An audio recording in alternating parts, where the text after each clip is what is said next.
Hey everybody, I am so excited today because I'm with two extraordinary women, really, truly extraordinary women who have written just a spectacular book that from the first word that I was reading it, I was just thinking, oh my God, it was so fresh and original and practical and true, like above all, true, that I was really overwhelmed. And I had the honor of reading one of the first drafts, and then the huge honor of writing the foreword for it. And yeah, such a privilege. I feel like here it is. It's like a work of genius art that every single household should have, every business should have, every school, every organization. It's just like there's nothing more that any of us need, I think, than this book.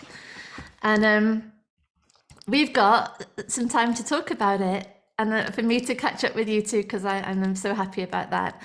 Um, so maybe could we start with, I could introduce you, but you would do it so much better, telling us about what has led you to this stage in your life and this stage of your understanding, and how the book, well, this the stage of being able to write something like this, I think is would be awesome to hear about. So yeah, should we start with Helen? Maybe lovely.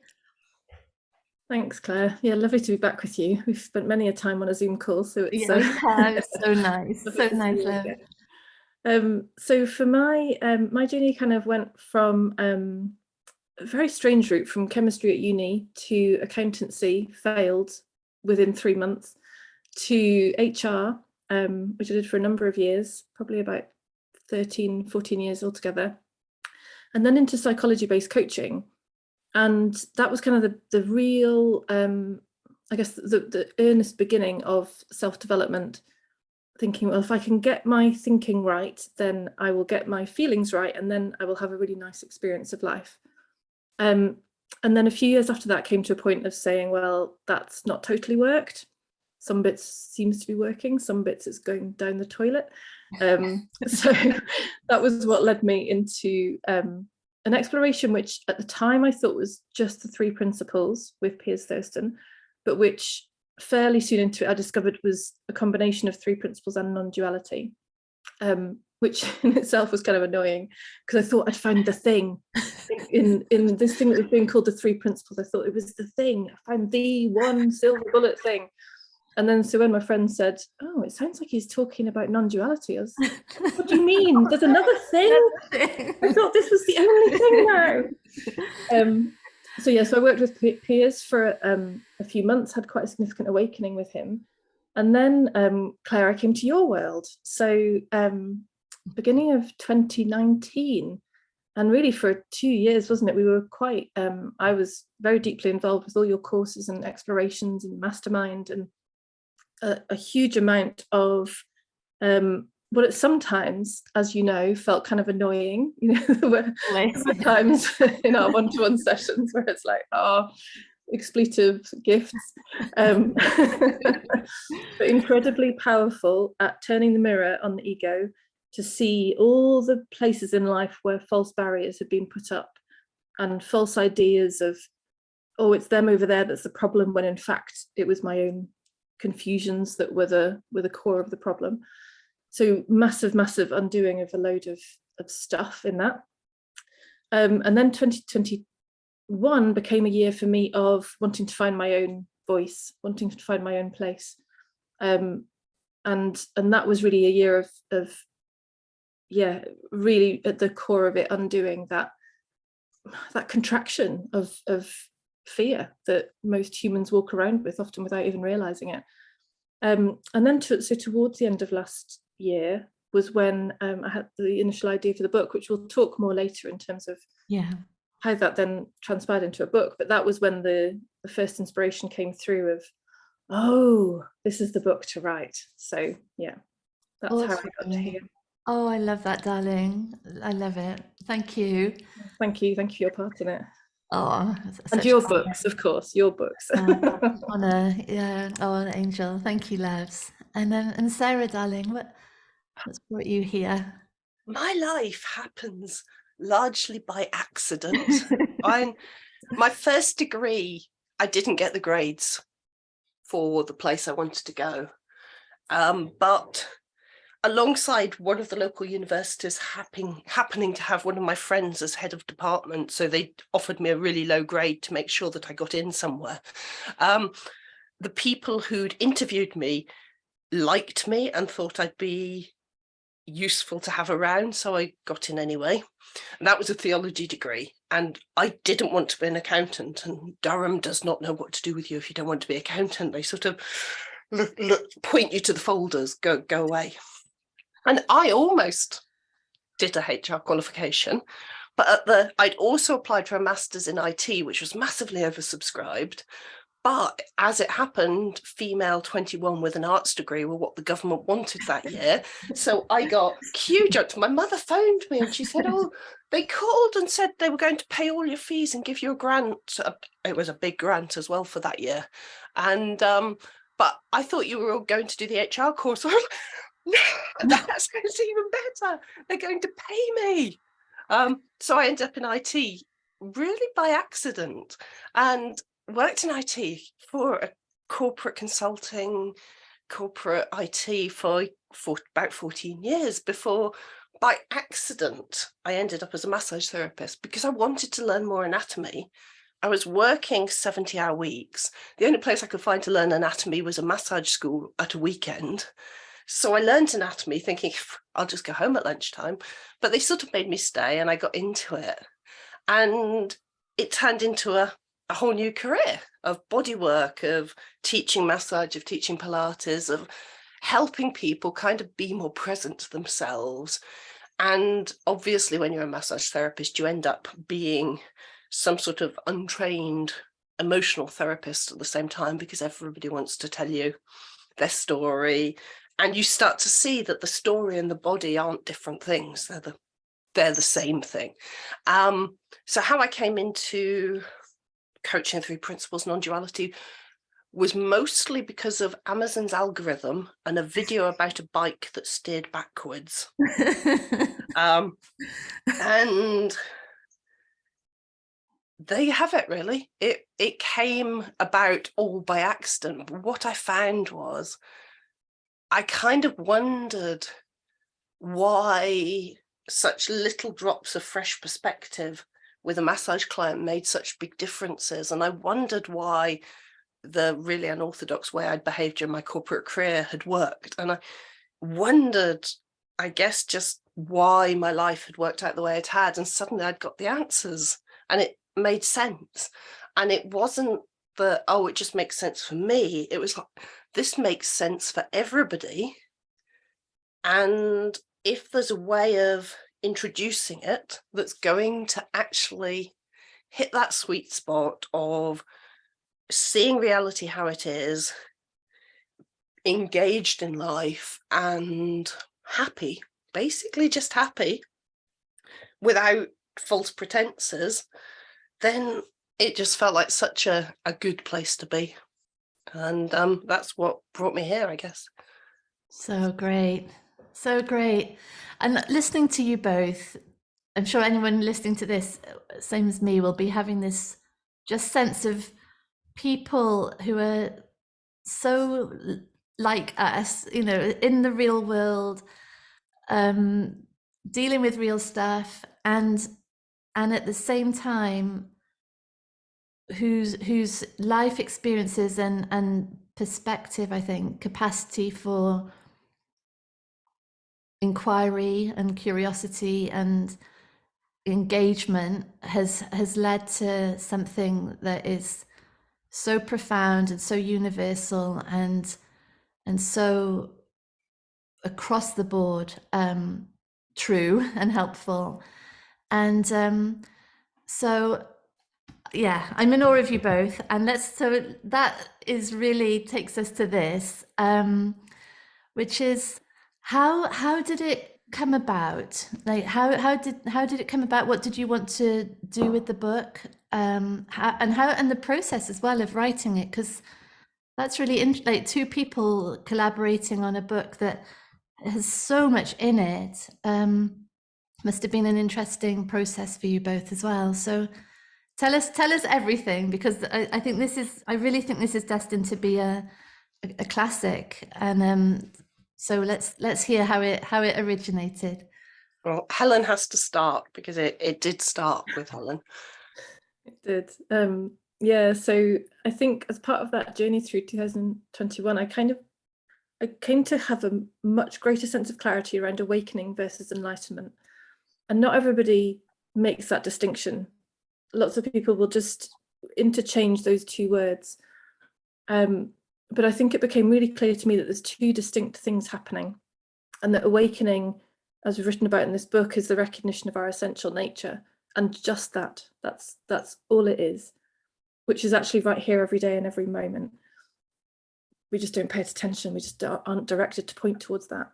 And that enlightenment is the lightening of the confusions. I know, Claire, you'll use that language, the lightening of the psychological. So where we've got ourselves in a tangle because we've taken a childhood story and kept replaying and replaying and replaying it and ending up in a tangle in life. The undoing of that for me is the enlightenment process, and that's what the next book is going to be on. I love that, darling, because I was going to ask you, because that was the one thing that you asked me to change in the forward was how I use those words, and I was really curious. That's really lovely. That's such a great distinction. So helpful.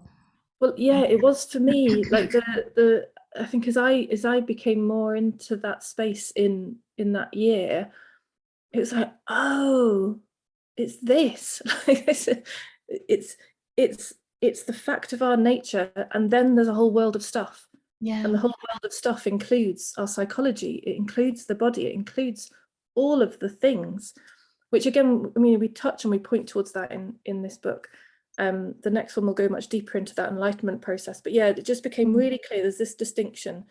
And if we can really separate those two things out and get very clear on the awakening process and the enlightenment process as two aspects of the same thing, really, they're mutually supportive, and yeah, just you do more of one, you get more of the other. The more you awaken, the more you know yourself as that space of awareness, the more the enlightenment happens more easily, because things can't help but be transformed and transmuted in that space. But equally, if you start with some enlightenment stuff, then that's going to support your awakening because you've cleared up some of the confusion. So yeah, mutually supportive. Cool. So anyway, the book came to mind, and it kind of touches on what you said, Claire, about, we're people just in life. We've got our respective normal lives with day-to-day challenges, and we've had normal careers, and we're both pretty practical people. And that's always been really important to me through this exploration, because I never I always kept away from spirituality because I just thought it was all woo-woo, the stuff that gets wrapped up in one big lump as, oh, that's woo-woo, no, put that in the cupboard, we don't need to pay attention to that, we've got practical science over here that we can pay attention to. So that kind of had been my life up until the last couple of years.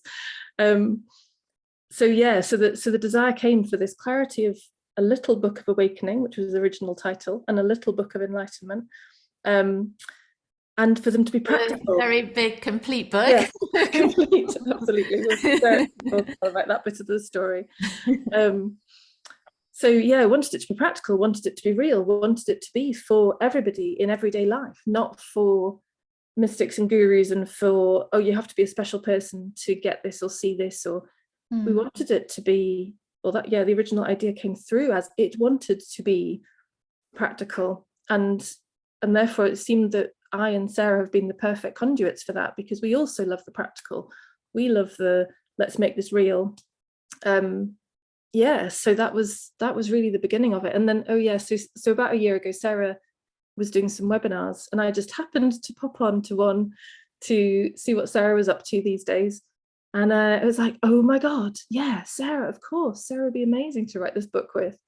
Dropped her a message, what do you reckon, Sarah, do you want to collaborate on this book? And had that, as we often do when we've like pushed into something new or different, it's like, oh god, is that the right thing to do, have I done the right thing? but yes, absolutely. It was when Sarah came back saying yes. And at that point, it was kind of, I was thinking back this the other day, Sarah, it was funny. Do you remember when we started at that point and you were like, yeah, I could do whatever you want. It can be you write the book and I'll just do a bit of editing, or we can talk about that more in a minute in terms of how the writing actually happened, because it wasn't anything like, I think, how either of us thought it would be in the beginning there. But yeah, Sarah, tell us from the point at which I'd messaged you. Yeah, and it's interesting because I'd probably been asked that same question maybe 3 or 4 times over the last few years, and most times it'd been, well, let me look at your material, followed by no. Because I'm quite picky about where I put my time, but it kind of just made sense because this wasn't like a duplicate of somebody else's book or a my story of my tragedy and how I turned it around book. This was it was something new. And in fact, when my friend Amir read it, he only read it because he felt like he owed me a favor. Not quite sure why he thinks he owes me a favor, but I keep playing on it. And he basically said, there is no space for any more books. It has all been said. It has all been done. And after about 2 hours, he came back and said, I was wrong. This is different. And so I think that difference and I think what Helen really triggered in me is this absolute desire to like empower people, to put, like, sound like some terrible TV dating show, but to put the power in people's hands. I'd go on that show. They literally put the power in your hands thing. That felt like so important, that we don't just give people a teaching and we don't just give them a meditation practice, because those are both really useful, but they are, we're not going to try and compete with your books, Claire, because they do what they're meant to do, right? There's lots of people across the field who are real experts in what they do.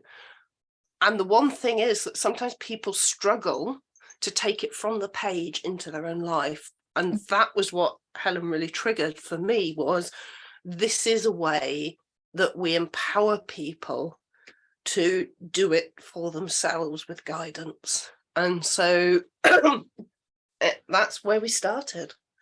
Brilliant. What really struck me, and it was evident, like what you were saying about Amir, that what really struck me within a couple of paragraphs and then pages and then chapters is how totally original it is. Like that, because we all of us read so many books and we hear the same stories being repeated around the place and the same sort of stuff, and some of it is beautiful poetry that speaks to your soul, but still can be sort of samey.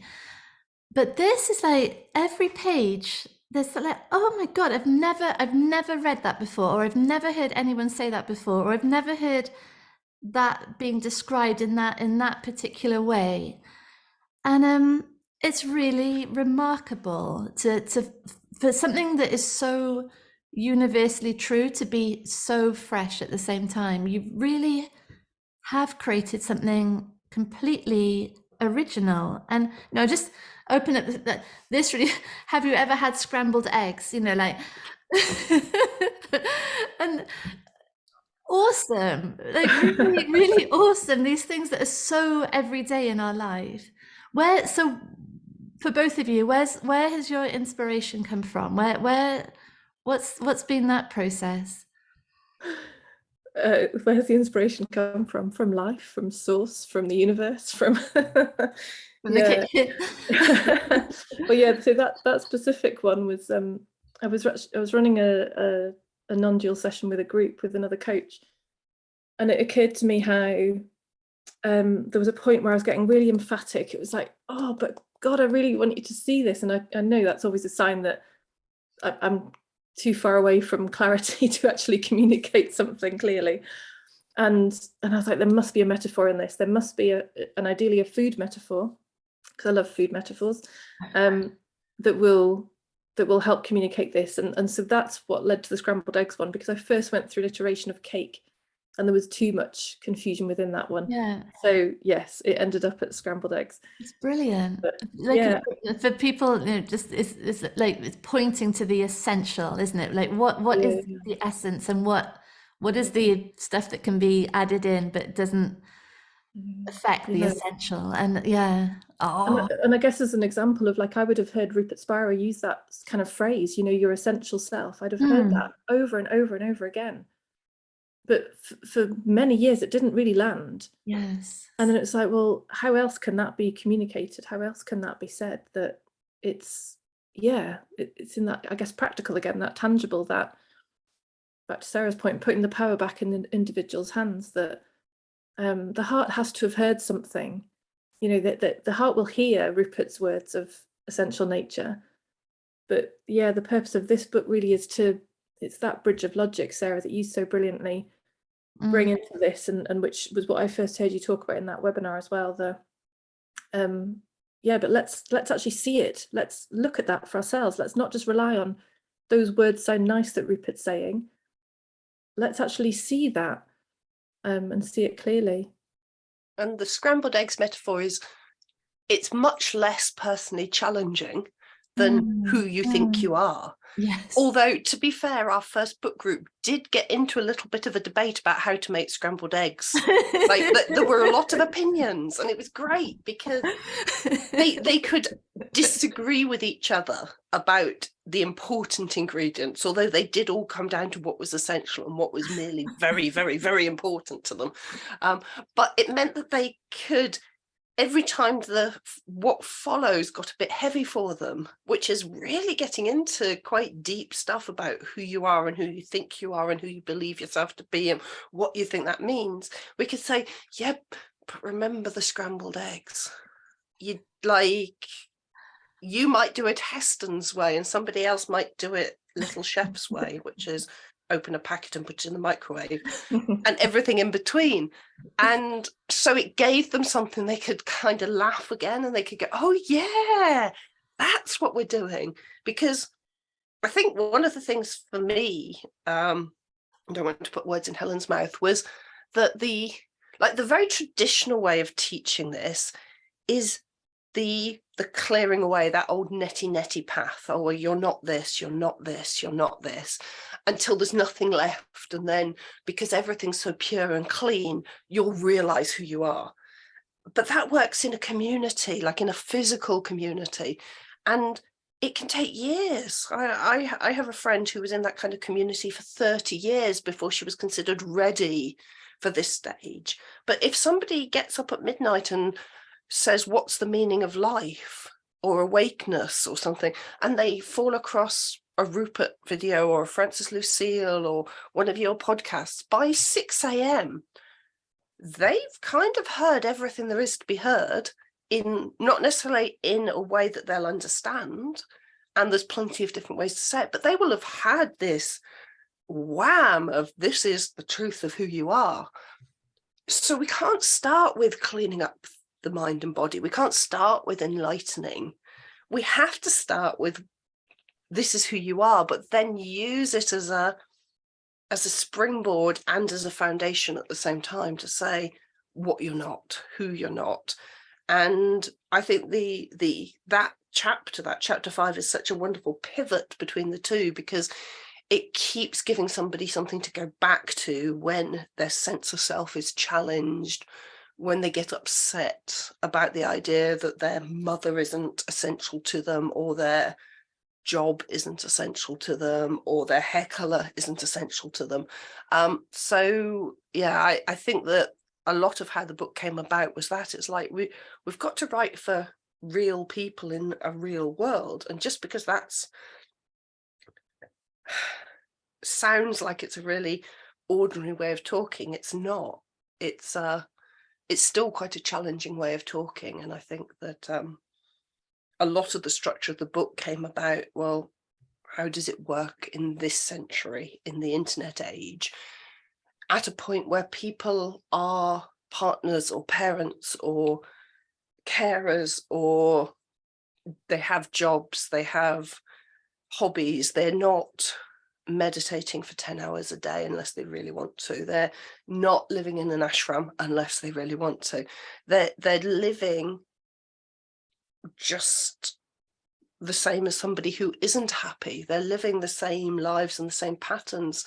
And most of all, they don't need a lot of it to change. What they want is to be sure of who they are and to be able to express that in their life. So they're no longer seeking it. And that's what changes each experience. That was a rant, sorry. No, it was amazing. Yeah, I mean, it really does that, this book. It's genius in that way. And I think, you know, looking at you both and from what I know about it, couldn't really have come from anyone else. You know, people. It's that amazing mix of absolute respect and intimacy with people, isn't it? With people and what people go through and the lives that we all live, and at the same time, this such solid beautiful space of love, I would say. Really, that's for me, that's what really permeates it, is, and that with like a very liberal splattering of humor all the way through it. And it's just beautiful. So how would you, what would you expect for people reading it? How would they use it in a way? What would you say to someone? Do you want to start this time, Sarah? Yeah, sure. I think that it was brilliant that we had the first book group so early, which I'm sure Helen suggested, and we didn't actually have a book at that stage. So it was useful to have the challenge of finishing enough for them to have something to read every week. But halfway through the book group, one of the guys said, "This isn't really a book, this is like a workshop." And what we realized was, oh, okay, yeah, it is kind of like a workshop. It's a series of workshops. So I think that if people approach it that way, and we're just in the process of creating the self-study course, so that people have something more to follow. But essentially, each chapter is like a mini workshop with an introduction, a set of really interactive experiments, and a working conclusion. And I think we've been clear all along that there's nothing set in stone. It's these are suggestions for how you explore. And I think what we really love is where people start to create their own experiments, where they start to ask themselves questions and use the tools that we're offering to explore it. Yeah, absolutely. I love that, Sarah. I think it's absolutely that. It's a book that you could just read it if you wanted to.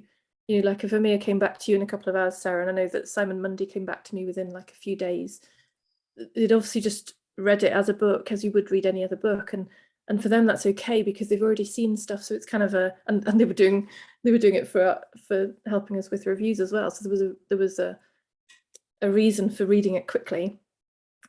And so anybody could read it quickly. Anybody could just read it like any other book, page. You just won't get the same effect. I reckon it will have an effect just being read like that, but it will be nothing like the effect you get when you genuinely engage with the explorations and actually look for yourself. And really, even if you think you know this stuff, to look at the explorations genuinely, because we've had some people, both in the book group and others in our worlds, who might have had that, oh yeah, I know that. No, I don't need to do that experiment. But actually when they did then engage, it's like, oh wow, I've just seen something entirely new with that. So it does invite that, always coming with an open mind. You know, for us too, if Sarah or I were to read it again, we would see, all of us, we see fresh stuff every single time we engage with these kind of explorations. It's like each time fresh, beginner's mind, open mind. We look again and again and again, and each time deeper. There's it really does seem there's infinite available to be seen with it. So yeah, if you really want the most, definitely engage with it like that. I absolutely get that, because each exploration is so distinct in itself, isn't it? And it's, I mean, you could just do one exploration a year, and There, it's, there was a reader who said he'd made it part of his morning practice. So just as his habit, he's been getting up every morning, doing his normal breakfast, brush his teeth, 20 minutes of book each day, and yeah, working through however much of the book he gets done in 20 minutes. But that's been only just over a month. He's finished it already, in that way, and has had, you know, he messaged me one day going, oh my God, so if this awareness is infinite and has no boundaries, it's the same awareness as everybody. We're all the same awareness. Like it was, it is completely landed. So yeah, there is huge, huge reward on the other side. Although actually, Sarah, perhaps we should talk about that a bit, because we know that one of the barriers to these kind of books is the desire to get something from it. yes, good. How, do you want to talk Say about about that? that. That's always a conundrum, isn't it? Yeah. Yeah, I was just going to add, like, yeah, some people will literally just, they'll work through it in that really quick way, and it does only maybe take a few weeks. We've picked the sort of the 12-week mark because we think that's very doable and very manageable for most people. And it is an infinite exploration. But there's also this point at which you can say, oh, yeah, I get it, I feel it, and I'm going to let that sink in and settle into just how I see life now. So you can continue to explore in whatever way makes sense, or you continue to live in whatever way makes sense. And I think that leads into what you just said, is that the book is not a prescription on how to live life. There's no practices. But that doesn't mean that they're banned. It just means we're not prescribing practices.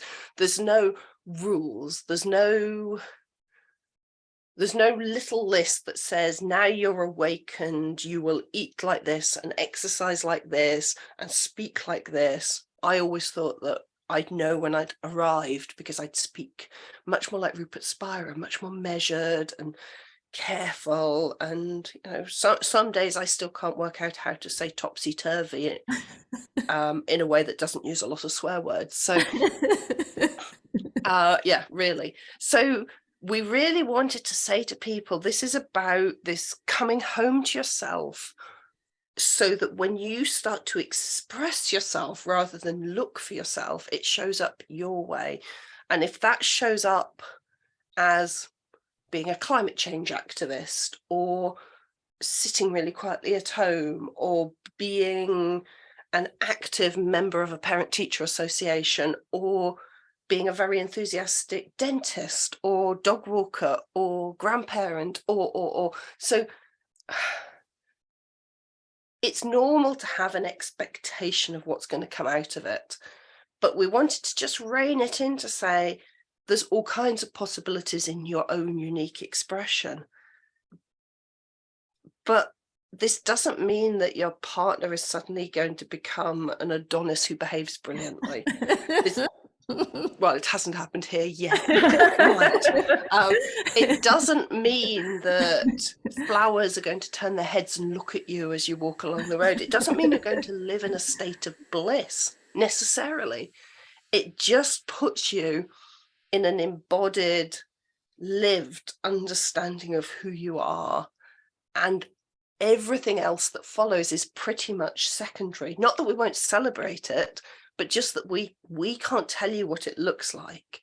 But the one little bit that I think that a concession that we can claim is the wonderful Netty quiz, which is freely available online, although the online version does have a mistake that we've corrected when we've moved it into our resources. It's available to everybody, and it's the simplest possible set of questions that just show, if you have this knowing of who you are, if you are seeing reality as it is in a real way and not just an intellectual way, you are likely to be noticing these characteristics about how you don't get distressed as easily, that emotions show up, but they kind of roll through, and you come back to a balance, that you do feel mostly a sense of okayness, that you do find situations easier, and so on and so on. They're very simple questions, and I think that's the level at which we can say that we think there's a commonality. And the wonderful thing with the book group is, obviously they did this quiz at the beginning and the end, and most of them saw really significant differences. So that's something that we carry on offering people. Yeah, the common theme at the end of that, wasn't it? It was life's still roller coastering, life's still going up and down, and I feel okay. That was the common message that came through at the end of that original book group, which is exactly the description of awakening. Yeah. Life is doing what life is doing, and I'm okay. Yeah. But it's the other way around. Like you said, Sarah, it's the life comes secondary. I am okay, and life is continuing to roller coaster, because that's just what life will do. So this is absolutely about getting to that recognition of I'm okay.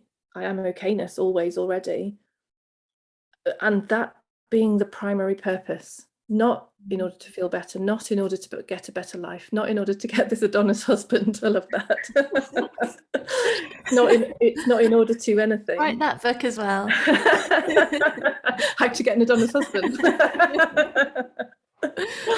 Yeah, so the pure and singular purpose is to recognize your essential nature, full stop. Yeah. Not in order to anything. Yeah. Yeah. And you've done it so brilliantly. Oh my goodness. One of our last few questions, because I have to go soonish, but also first of all, I realized I didn't even say your full names at the start. Rubbish at this interview thing. Sarah Priestley, Helen Amory, and the book is The Complete Book of Awakening, if you're just listening to this on the podcast. And can I ask you, so I love this distinction between awakening and enlightenment, and how the enlightenment is a process of sort of living revelation, isn't it? And healing, I guess, really at the same, healing that conditioning of separation and belief that would have us as something other than our truth. And how has writing this book been in terms of that for you both? Like as a process of living and creating, has there been revelations for you? I don't know if I could pin them specifically to the book. There've probably been a couple. I've no doubt there have been times when, because life is always our mirror, there's probably been times when, Sarah, you've been a mirror for me to see something in myself. I think both of us are pretty hardworking, and so that's been amazing to see that. It's like, oh yeah, this is like me looking at me from another perspective. But yeah, I think the biggest thing for me was in the writing of it, there was that deepening into the knowing of this even more. It was as we wrote it, as we collected the explorations together and refined them and edited them and added in ones that the other one hadn't heard of. It was to me it was a deepening and more grounding into that space. Yeah, there was a real, I think for me there was a real going sense of, yeah, this can work. Like, because there's a big difference from the idea to like seeing it unfold. And you know, some of the explorations started off as 3, and then we were, oh goodness, they're all the same. And one exploration started off, 5 explorations actually started off as 1. And it was one that Helen wrote first time, and I was like, whoa, like yeah, I think I'm gonna need to breathe. This has been Sarah's gift to the book. I would go blah, blah, blah, blah, put loads and loads and loads into one little thing, and then Sarah would come along and go, okay, let's just spread that all out quite a lot. What would be an example of that? That exploration, yeah, you say, Sarah. I think it was chapter 12. I think chapter 12 was a single exploration, and I was like, you know, like it's a G-force thing. I was up against the wall thinking, oh my goodness, this is just so rich, so packed, and deserves to be unpacked and spread out. Whereas some earlier in the book I'd gone, these three are identical, what we're going to do. And so structure and flow became really important. But you asked us right at the beginning how the writing process worked. And literally, Helen wrote most of the first draft, and then I edited most of it, and then re-edited, and then I'd write a whole batch, and then Helen edited it. And 90% of that was done in a shared document. Wow. We just added comments, added text, took text out, moved text, threw everything back up in the air. We kept saying, what's the journey of this chapter? Where are we going from and to? What are we trying to convey? How are we trying to convey it? What's somebody going to take away with them? And we just did that over and over again with the whole book, with the parts, with the chapters, with each exploration. Each one had that same rigor of why are we writing it? So there are 80,000 words, but not many of them are wasted. No, no. I love that. I mean, it's an enormous achievement to collaborate in that way, and not a single word is wasted. I mean, that is just, that's what I think will hit anyone who's reading it, is that each word, we sort of almost in a way we can sort of sense that whole editing process that's gone, like, so each word is like sort of containing depths and depths and depths and depths, even though the sentence, you know, what's essential about scrambled eggs day is so simple and straightforward. The thinking behind it, and the wealth, the richness behind it is palpable. Yeah. Really, I really sense that. Oh, you two, such an achievement what you've done. I love it. I love it. What if you were going to say something to the people listening to this now who are maybe, like you said at the start, you know, maybe struggling, maybe not happy, maybe sort of carried along on that roller coaster and being with big stuff, like really big stuff going on, and feeling completely knocked all over the place by life. What would you say to them? Gosh, well, genuinely depends how big the stuff is. So we're really careful at the start of the book to say, check in with yourself. Sarah's talked about how the book takes you through explorations which will challenge your identity. They will challenge the beliefs you've come to think about who you are and what you need in order to be okay. And when those things are challenged, we can easily feel off balance. So we did have people in the book group getting cross with us, feeling frustrated, feeling off balance, saying, what the hell are you doing to me? And needing a little bit of space, even if it was just going and hanging out the washing, but needing to like recenter before they could come back to the book again. So we do say at the beginning of the book, you need to be responsible for yourself in terms of, how am I? Am I feeling generally okay enough? So life might not be perfect. It is usually not perfect when we come to books like this, because we are looking for something to help us. So if you feel in the normal range of life is tough right now and I could really do with some help, then cool. But if it's more of a mental health crisis, or a bigger situation where you've got mental health specialists in your team, or other similar circumstances, then we would really encourage you to check with them and check in with yourself. You know, we are our own best barometers with mental health support, if we have that in place, to say, is this the book for me right now? And if at any point you're reading it and you're thinking, this is too much, cool, just put it down, and you'll be guided when to pick it back up again. We don't need to work hard at that. You know, you'll happen to come across it one day accidentally, and it will be the perfect book again for you. So you can trust that if it's a toing and froing kind of experience, that's okay too. But yeah, really, it's really about looking after yourself through the process. Beautiful. Yeah. And we genuinely see the awakening process as putting people in a much better position to move in life with flow and ease and grace.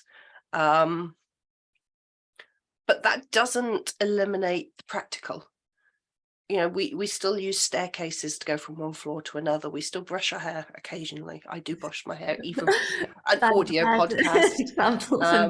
You know, we clean our teeth, we cook food, we talk to friends, and the book is not a replacement for any of those. It just puts us in a position to engage with reality as it is, and not based on some idea of when I get over there, everything will start to work. And so people can be really damn practical once they've awakened. Doesn't mean you can't be practical without it, but it's just a much lighter version of it. Oh, I love you two so much. I'm full of admiration, absolutely in awe of you both. I love what you've done. It's a book of love that is like the most practical, funny, gorgeous thing that anyone could read. So thank you for being the conduits for such excellent wisdom, and yeah, thank you both. Thank you, Claire. Thanks for having us on. Thank you. Oh, such a Really pleasure. appreciate it. Thank you. Bye, my darlings. Bye. Lots of love. Bye.